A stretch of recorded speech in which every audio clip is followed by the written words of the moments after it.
आध्यात्मिक परिवेश में मुकुंदेश्वर मंदिर प्रतिष्ठा दिवस पालित।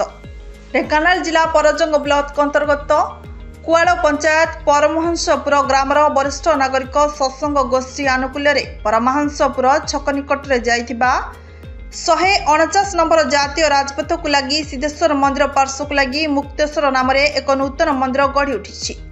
यह मंदिर प्रतिष्ठा लगी सत्संग गोष्ठी और ग्रामवासी दीर्घदिन अधूरा स्वप्न पूरण हो जाइछि।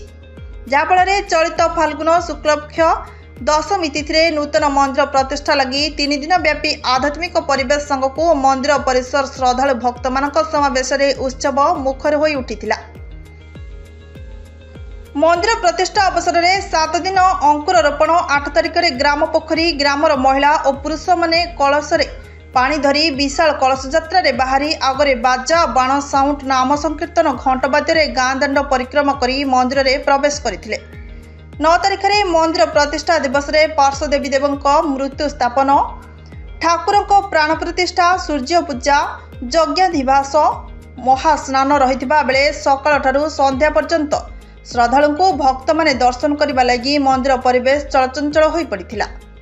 3 दिन व्यापी मंदिर यथाविधि अनुजाई पूजार्चना करा बेले प्रभास चंद पवित्र चांद सरोज पंडा भागीरथी पंडा पूजार्चना और होमयज्ञ करथिबा बेले मंदिर स्थायी पूजक विनय कुमार रणा सहयोग करथिले। ग्रामर देवराज साहू और सहधर्मिणी किरण बाला साहू कर्ता दायित्व निर्वाह करथिले।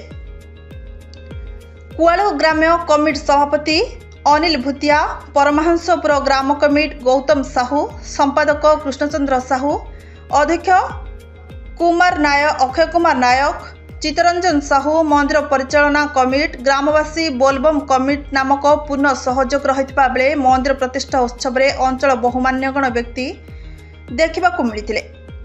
अपराह्न समय मंदिर शीर्ष चूड़े कलश और त्रिशूल स्थापन करा। ढेंकानाल जिला परजंग ब्लॉक रो निर्मल गडनायक रिपोर्ट ना ओडिशा।